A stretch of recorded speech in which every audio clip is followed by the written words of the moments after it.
Hello my dear students, আজকে আমরা class 12-এর computer সায়েন্সের কম্পিউটার নেটওয়ার্ক টপিকটা নিয়ে আমরা ডিসকাশন করব। তো প্রথমেই জানতে হবে কম্পিউটার নেটওয়ার্ক কাকে বলে। নেটওয়ার্ক মিন্স অনেকগুলো কানেক্টিং ডিভাইসেস তারা যখন নিজেদের মধ্যে ইন্টারকানেক্টেড থেকে কিছু ডেটা বা ইনফরমেশন শেয়ার করে তখনই একটা নেটওয়ার্ক ফর্ম করে। এখন নেটওয়ার্ক ফর্মের অ্যাডভান্টেজ হলো শুধুমাত্র সফট ডেটাকে শেয়ার করা নয়, হার্ডওয়্যার ডিভাইস বা হার্ডওয়্যার রিসোর্সকেও শেয়ার করতে পারে। যেমন একটা অর্গানাইজেশন যদি 100টা এমপ্লয়ি থাকে, সেখানে 2টি প্রিন্টারের মাধ্যমে সবকটা কম্পিউটার যদি কানেক্টেড থাকে, দেন আমরা হার্ডওয়্যার রিসোর্সকে শেয়ার করতে পারি। এর ফলে আমাদের কস্ট এফেক্টিভ বা কস্টটা অনেক মিনিমাইজেশন হয়ে যায়। এখন এই নেটওয়ার্ক আবিষ্কারের একটি হিস্ট্রি রয়েছে। 1960 সালে ইউএস ডিফেন্স প্রথম এই নেটওয়ার্কের সুবিধাটা বা নেটওয়ার্কের কনসেপ্টটা ইউজ করে। তখন এর নাম ছিল ARPANET. ARPANET means advance research project agency network. তারপরে উইন্ডকার, টিম বার্নার্স-লি এদের অবদান নেটওয়ার্ক বা ইন্টারনেট তৈরিতে অনস্বীকার্য।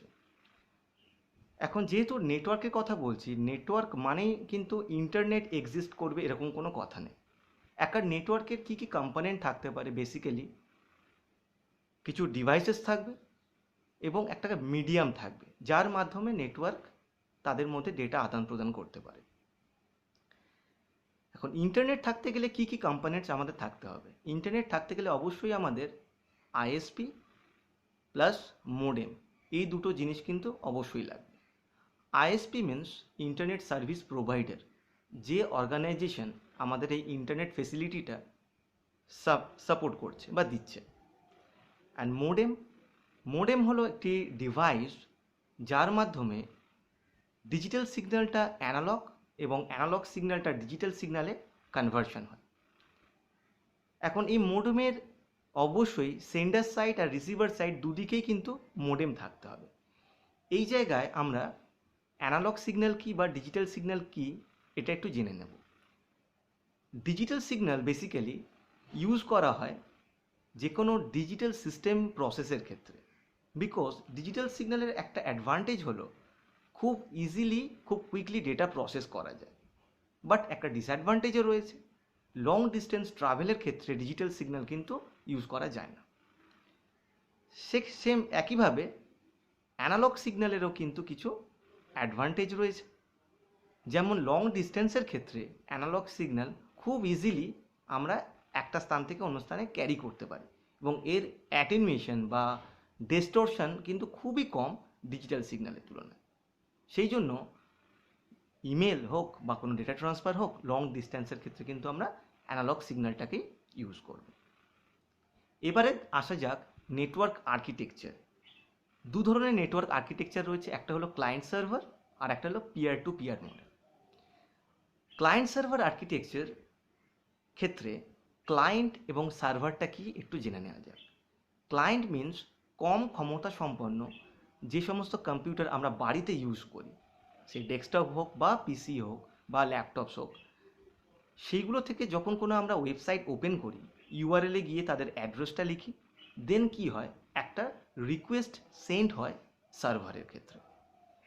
সার্ভার একটা উচ্চ ক্ষমতা সম্পন্ন কম্পিউটার যার স্টোরেজ ক্যাপাসিটি অনেক বেশি।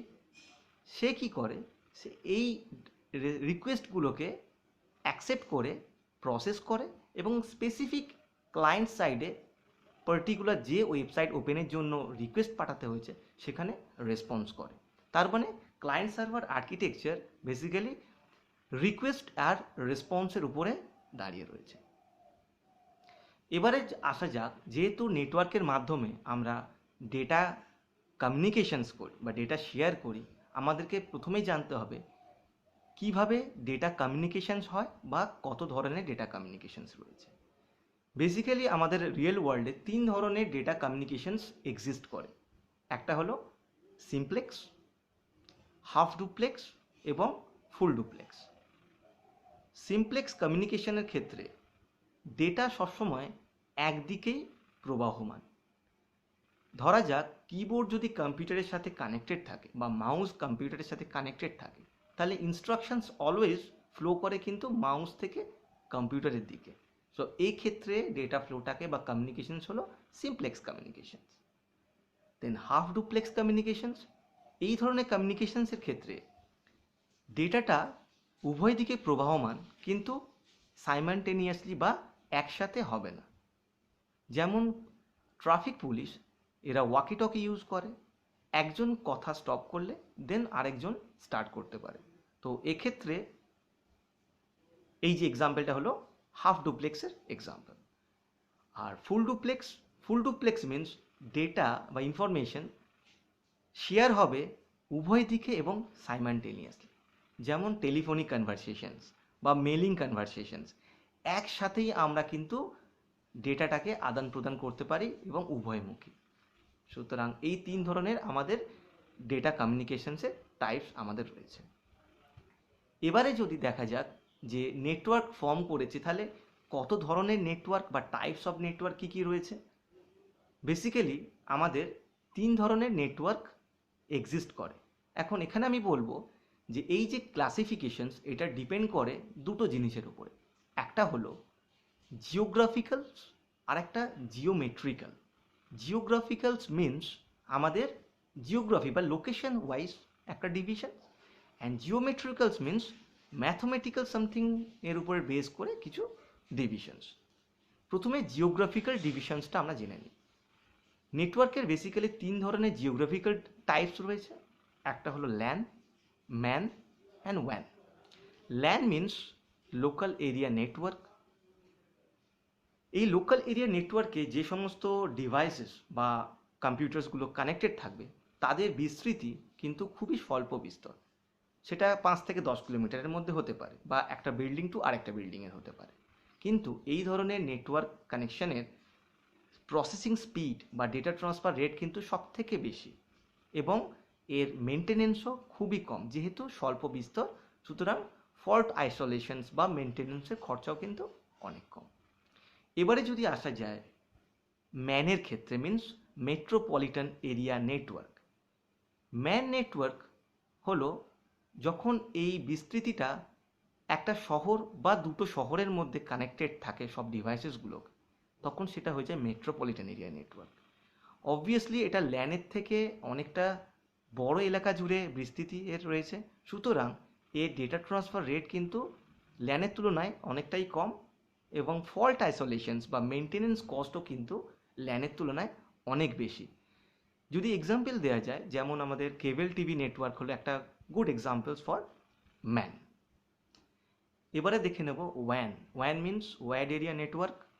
এক্ষেত্রে আমাদের কিন্তু স্যাটেলাইট ইউজ করতে হবে ফর ডেটা কমিউনিকেশনস অর ট্রান্সফারের জন্য। যেহেতু একটা সার্টেন অর্গানাইজেশন বা একটা সিঙ্গেল পার্সনের পক্ষে একটা satellite purchase not so easy, সেই জন্য ওয়ানের ক্ষেত্রে নেটওয়ার্ক ট্রাফিক বা মেনটেনেন্স বা ফল্ট আইসোলেশনস খুবই ডিফিকাল্ট। বাট ওয়ানের মাধ্যমে আমরা একটা কান্ট্রির সাথে আরেকটা কান্ট্রি কিন্তু অল কম্পিউটার্সগুলোকে কানেক্ট করতে পারি। তার মানে ওয়ানের ক্ষেত্রে বিস্তৃতিটা অনেক বেশি একটা কান্ট্রি টু কান্ট্রি। এছাড়াও এক ধরনের নেটওয়ার্ক এক্সিস্ট করে যেটা হলো pan, means personal area network. এই নেটওয়ার্ক কিন্তু আমরা নিজেরা প্রায় ইউজ করে থাকি, যেমন একটা মোবাইল থেকে আরেকটা মোবাইল কানেকশান থ্রু ওয়াইফাই বা হটস্পট বা ব্লুটুথ কানেকশান। তার মানে খুবই শর্টেস্ট ডিস্টেন্স, মেবি কয়েক মিটারের মধ্যে যদি কিছু ডিভাইস কানেক্টেড থাকে এবং ডেটা ট্রান্সফার করে, সেটা হলো প্যান বা পার্সোনাল এরিয়া নেটওয়ার্কের মধ্যে এক্সিস্ট করে। তাহলে এই হলো আমাদের জিওগ্রাফিক্যাল ওয়াইজ নেটওয়ার্কের ডিভিশন। এরপরে দেখা যাক যে জিওমেট্রিক্যালি আমরা কিভাবে টাইপ ক্লাসিফিকেশনস করতে পারি।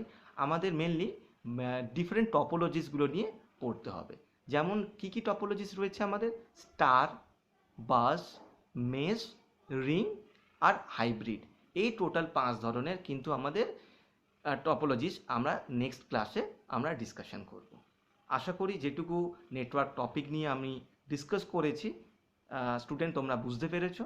নেক্সট ক্লাসে আমরা টপোলজিস নিয়ে ডিসকাশন করব। Thank you.